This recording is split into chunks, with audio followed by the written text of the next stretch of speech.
శ్రోతలు, మీ బైబిళ్లు తెరవండి. ఈరోజు మన పాఠం ఎఫెసీ పత్రిక 2వ అధ్యాయం 11 నుండి 16వ వచనం వరకు. సావధానంగా వినండి. మునుపు శరీర విషయములో అన్యజనులై ఉండి శరీరమందు చేతితో చేయబడిన సున్నతి గలవారు అనబడిన వారి చేత సున్నతి లేనివారు అనబడిన మీరు ఆ కాలమందు ఇశ్రాయేలుతో సహపౌరులు కాక పరదేశులు, వాగ్దాన నిబంధనలు లేని పరజనులు, నిరీక్షణ లేనివారు, లోకమందు దేవుడు లేనివారు అయి ఉండి క్రీస్తుకు దూరస్థులై ఉండేవారని మీరు జ్ఞాపకము చేసుకొనండి. అయినా మునుపు దూరస్థులైన మీరు ఇప్పుడు క్రీస్తు యేసునందు క్రీస్తు రక్తము వలన సమీపస్థులై ఉన్నారు. ఆయన మన సమాధానమై ఉండి మీకు మాకు ఉండిన ద్వేషమును, అనగా విధిరూపకమైన ఆజ్ఞలు గల ధర్మశాస్త్రమును తన శరీరమందు కొట్టివేయటము చేత మధ్యగోడను పడగొట్టి మన ఉభయులను ఏకం చేశాడు. ఇలా సంధి చేస్తూ ఈ ఇద్దరిని తన యందు ఒక్క నూతన పురుషునిగా సృష్టించి తన శిలువ వలన ఆ ద్వేషమును సంహరించి దాని ద్వారా వీరిద్దరిని ఏక శరీరముగా చేసి దేవునితో సమాధానపరచాలని ఈలాగు చేశాడు గనుక ఆయనే మనకు సమాధానకారకుడై ఉన్నాడు. శ్రోతలు, సంఘాన్ని ఒక ఆలయపు కట్టడానికి పోల్చి చూపుతున్నాడు పౌలు. మునుపు మీరు అన్యులు, యూదేతరులు, అన్యులను ఉద్దేశించి యూదులు సున్నతి లేనివారు అన్నారు. మునుపు అన్యులై ఉండగా మీకు క్రీస్తు లేడు. ఇశ్రాయేలుకు ఉన్న ఆధిక్యతలు మీకు లేవు. యూదులకున్నట్లు మీకు వాగ్దాన నిబంధనలు లేవు, నిరీక్షణ లేదు. మీరు అప్పుడు నిర్దేవులు. ఎఫెసు సంఘంలో అధిక సంఖ్యాకులు అన్యులలో నుండి వచ్చినవారే. యూదులు మాత్రమే నివసించే ఒక చిన్న వలస కేంద్రం ఉంది, అంతే. యూదులు అన్యజాతీయులను చిన్నచూపు చూచారు. వారు సున్నతి లేనివారు అన్నారు. యూదులు అనడానికి ధర్మశాస్త్రీయమైన గుర్తు సున్నతి. అబ్రహాము కాలము నుండి లోక జనాభా రెండుగా విభజించబడింది, యూదులు, అన్యులు. పెంతెకొస్తు నాడు పరిశుద్ధాత్మ వచ్చాడు.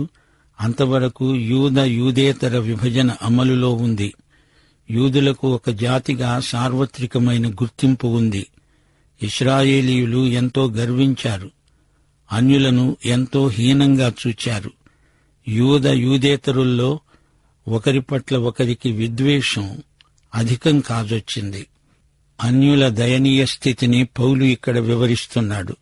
అంతేకాదు, లోకంలో నశించిన ప్రతి పాపి అదే స్థితిలో ఉన్నాడు. క్రీస్తు లేనివారు నిర్దేవులు, నిరీక్షణ లేని ప్రజలు. క్రీస్తునందున్నవారు రక్షిత ప్రజలు. క్రీస్తుకు వెలపట ఉన్నవారికి సత్యదేవుడెవరో తెలీదు. ఇశ్రాయేలు ప్రజలు ఆధిక్యం గలవారు. ఇశ్రాయేలుకు దేవోక్తులున్నాయి, వాగ్దాన నిబంధనలున్నాయి.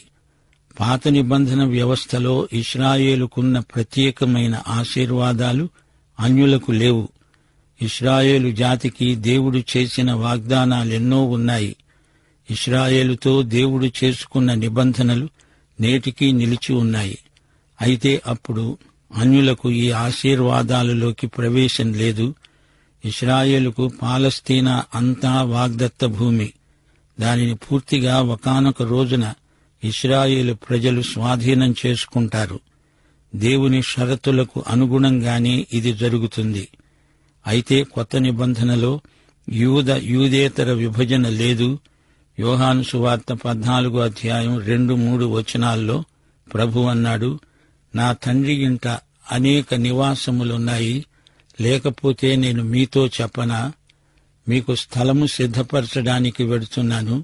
నేను వెళ్లి మీకు స్థలము సిద్ధపరిచిన ఎడల నేనుండే స్థలములో మీరు ఉండేలాగున మరల వచ్చి నా వద్ద ఉండడానికి మిమ్ములను తీసుకొని పోతాను. ఒకప్పుడు మనము నిరీక్షణ లేని ప్రజలం. లోకంలో అనేక మతాలున్నాయి. ఏ మతము మానవునికి నిత్య నిరీక్షణ కలిగించజాలదు. మతాలకు అట్టి శక్తి లేదు. ఏ మతము పునరుత్థాన నిరీక్షణను కలిగించజాలదు. మరణానంతరం ఏమి జరగబోతోందో మతాలకు తెలీదు. కొన్ని మార్మిక మతాలున్నాయి. వాటిలో మరణానికి అవతల ఏమున్నదో ఎవరికీ తెలియదు. అడుగడుగునా అడ్డుగోడలు నిర్మిస్తారు. మతాచారాలకు మనిషి బందీ అయిపోతాడు. అన్యులు నిరీక్షణాధారము లేని ప్రజలు. నశించే వారికి ఈ లోకమే ముఖ్యమనిపిస్తుంది. వారికి నిత్యత్వం వరకు చూపు అందదు. మరో లోకం కనపడదు.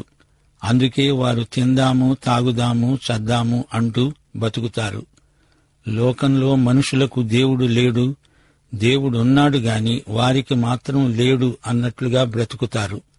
దేవుడు వారికి దూరంగా లేడు గాని వారే దేవునికి దూరంగా ఉన్నారు. మనిషి తన సొంత తీర్మానం చేత నిర్దేవుడవుతాడు. అంతేగాని అతడు నిర్దేవుడవడానికి మరో కారణం లేదు. స్వతహాగా మనిషి చీకట్లో ఉన్నాడు. మానవత యావత్తు ఒక ద్రవ పదార్థమై నరకంలోకి ప్రవహిస్తోంది. పాపం అనేది మనిషికి మత్తుమందు లాంటిది. నిరీక్షణ లేనివారు, దేవుడు లేనివారు క్రీస్తుకు బయట కోకొల్లలుగా ఉన్నారు.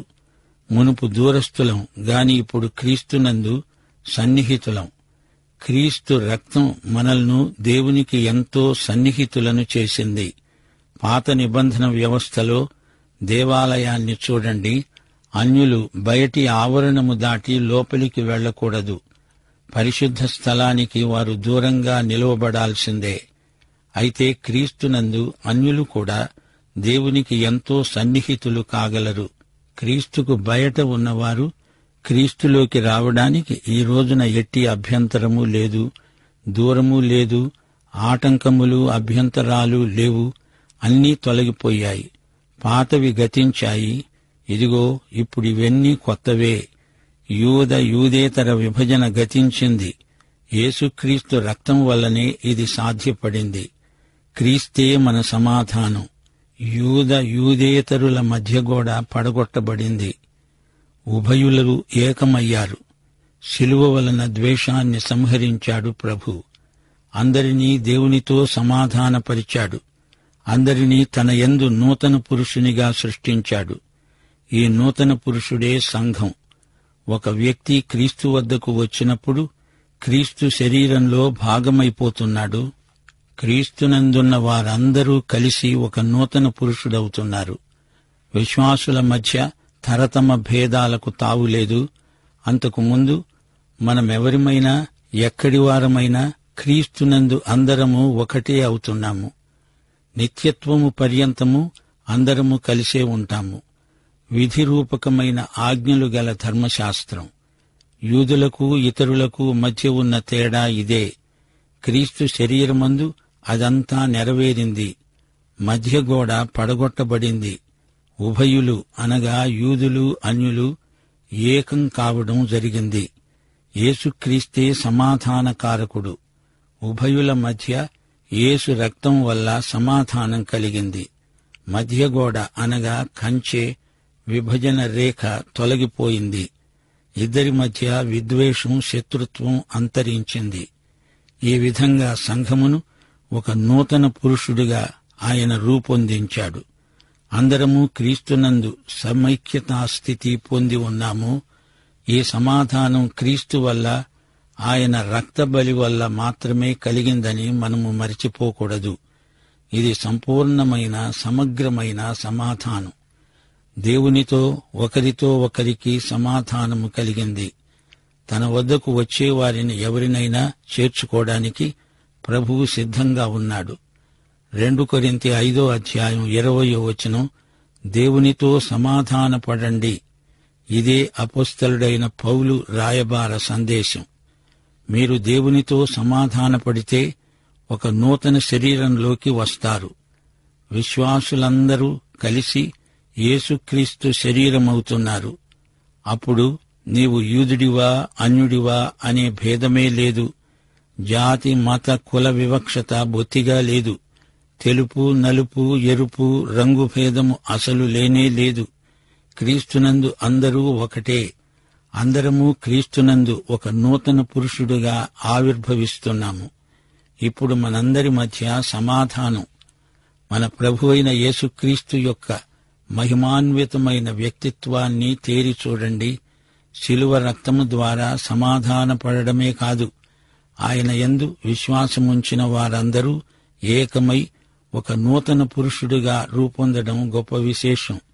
యూదులని, ఇతర జాతులని వేర్పాటు చేసిన దేవుడే క్రీస్తునందు ఆ వేర్పాటును రద్దు చేశాడు. యూదులలో ఆధ్యాత్మిక గర్వం చోటు చేసుకున్నది. దాన్ని బట్టి యూదులకు అన్యులకు మధ్య వైరము, విద్వేషము ఎక్కువ కాజొచ్చాయి. అయితే ఈ యూదుడు, ఆ అన్యుడు క్రీస్తులోకి వచ్చినప్పుడు వీరిద్దరికీ సమాధానం కలిగింది. ఇది క్రీస్తునందలి నూతన సమాధాన స్థితి. క్రీస్తునందు ఉభయులకు ఒక కొత్త అనుభవము ప్రాప్తించింది. ఈ దివ్యమైన సంఘటనే నూతన పురుషుడు. 1 కొరింథీ 10:32 పౌలన్నాడు, యూదులకైనా గ్రీసు దేశస్థులకైనా దేవుని సంఘమునకైనా అభ్యంతరము కలుగచేయకండి. దేవుని సంఘము అంటే ఈ నూతన పురుషుడే. క్రీస్తునందు నూతన పురుషుడుగా సృజించబడిందే సంఘం. శ్రోతలు గమనించండి, అన్యుణ్ణి యూదుడి అంతస్తుకు హెచ్చించటం కాదు, ఉభయులను మరీ ఉన్నతమైన స్థాయికి హెచ్చించాడు ప్రభు. ఈ విధంగా రూపొందిన నూతన పురుషుడే సంఘం. ఒకటి సీసం, ఒకటి వెండి అంటారా? ఈ రెండూ కలిసి బంగారంగా మారాయి అన్నట్లే సంభవించింది. యూదులను, యూదేతరులను కలిపి క్రీస్తునందు సంఘముగా ఒక నూతన పురుషునిగా దేవుడు రూపొందించాడు. సార్వత్రిక భ్రాతృత్వము, విశ్వజనీనమైన సహోదరత్వము అని కొందరు మాట్లాడుతున్నారు. దేవుడు అందరికీ తండ్రి అని చెప్తున్నారు. అసలు వాస్తవమేమిటంటే క్రీస్తునందు మాత్రమే విశ్వమానవ సౌభ్రాతృత్వం అర్థవంతమవుతుంది. నీ రంగు, నీ జాతి, నీ కులం వాడే అయినా క్రీస్తునందు ఉండని వాడు నీకు సహోదరుడు కాజాలడు. దేవుని బిడ్డలే పరస్పరం సోదరీ సోదరులు. ఇది యేసుక్రీస్తు రక్త సంబంధం. దేవుని బిడ్డలం మనమందరం క్రీస్తునందు నూతన సృష్టి. అందరము కలిసి ఒక నూతన పురుషుడయ్యాము. అదే దేవుని సంఘం. మరో సంగతి మనం గ్రహించాలి. అన్యుణ్ణి యూదుడి అంతస్తుకు హెచ్చించటము కాదు, యూదుణ్ణే అన్యుడి స్థితికి దించాడు దేవుడు.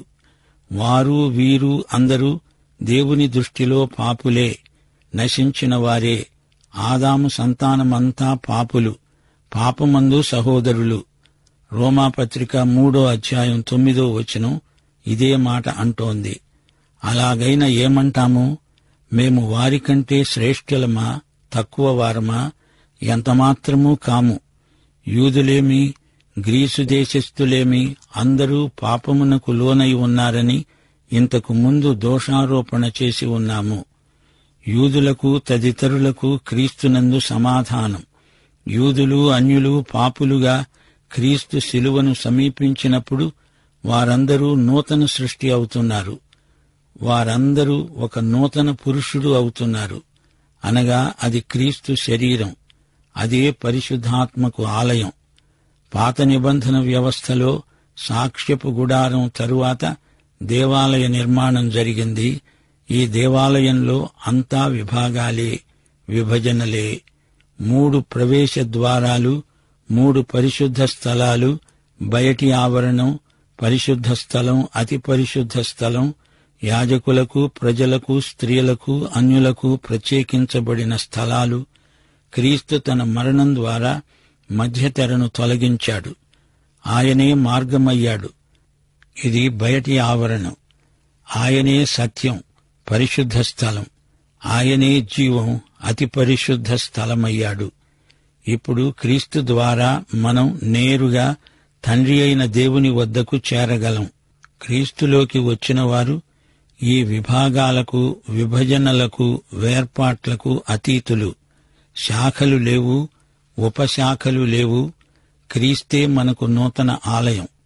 శిలువ కంచెలను తొలగించింది, అడ్డుగోడలను పడగొట్టింది. సువార్త అన్యులకు ప్రకటించబడుతోంది. దూరంగా ఉన్న అన్యులకు, దగ్గరగా ఉన్నామనుకుంటున్న యూదులకు క్రీస్తునందు ఒక మహోజ్వలమైన పదోన్నతి లభించింది. దేవునికి స్తోత్రం. క్రీస్తు పూర్వం అన్యుల స్థితిగతులను పౌలు వివరించాడు. పౌలు అన్యులకు సువార్త ప్రకటించడానికి ప్రభువు చేత నియమించబడిన అపోస్తలుడు. అయినా యూదులకున్న ఆధిక్యాన్ని పౌలు ఎరగనివాడు కాడు. అన్యులకు యూదులకు తేడా ఏమిటి అనే ప్రశ్నకు పౌలు ఇచ్చిన జవాబు ఎంతో జ్ఞానయుక్తమైనది. మాకు సున్నతి సంస్కారం ఉంది అని యూదులు గొప్పలు చెప్పుకుంటారు. అన్యులంటే యూదులకు అసహ్యం. అన్యులు నరకాగ్నికి ఇంధనంగా దేవునికి పనికొస్తారు అని యూదుల తీర్పు. జాతులన్నిటిలో ఇశ్రాయేలు జాతికే దేవుని అనుగ్రహం అని వీరి ధీమ. క్రీస్తు రాకముందు యూదేతర సంబంధాలు ద్వేషపూరితమైనవి. అన్యులకు మెస్సియాను గురించిన నిరీక్షణ లేదు.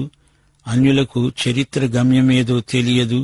యూదులకు భవిష్యత్తులో మెస్సియా రాజ్యం స్వర్ణయుగం. క్రీస్తు రాకడతో అన్యులకు ఎంతో నిరీక్షణ ప్రాప్తించింది. ఇశ్రాయేలీయులు తామే పరిశుద్ధ ప్రజలము అని నమ్ముతారు. యూదులకు దేవుడే రాజు. ఇశ్రాయేలుకు దేవుని రాజ్యభావన ఉంది. న్యాయాధిపతులు 8వ అధ్యాయం 23వ వచనంలో గిద్యోను అన్నాడు, నేను మిమ్ములను ఏలను, నా కుమారుడు మిమ్ములను ఏలరాదు, యెహోవాయే మిమ్ములను ఏలుతాడు. 145వ కీర్తన 1వ వచనం, రాజువైన నా దేవా, నిన్ను ఘనపరుస్తాను, నీ నామమును నిత్యమును సన్నుతిస్తాను. యూదుడు అంటే దేవుని సమాజమునకు చెందినవాడు. వీరికి జాతులన్నిటిలో ఒక ప్రత్యేక స్థానమున్నదని గర్వించారు. మేము దేవుని ప్రజలం, దేవుని పౌరులం అని అతిశయించారు. ఇశ్రాయేలీయులు నిబంధన ప్రజలు. వీరికి ధర్మశాస్త్రముందని ఎంతైనా అహంభావం. గాని ఆ ప్రకారం చేయలేకపోతున్నామే అని ఎన్నడూ పశ్చాత్తాపపడరు. ఇది వీరి ధోరణి. వీరిని దేవుడు అన్యులతో పాటు క్రీస్తునందు నూతన సృష్టిగా రూపొందించడం గొప్ప విశేషం.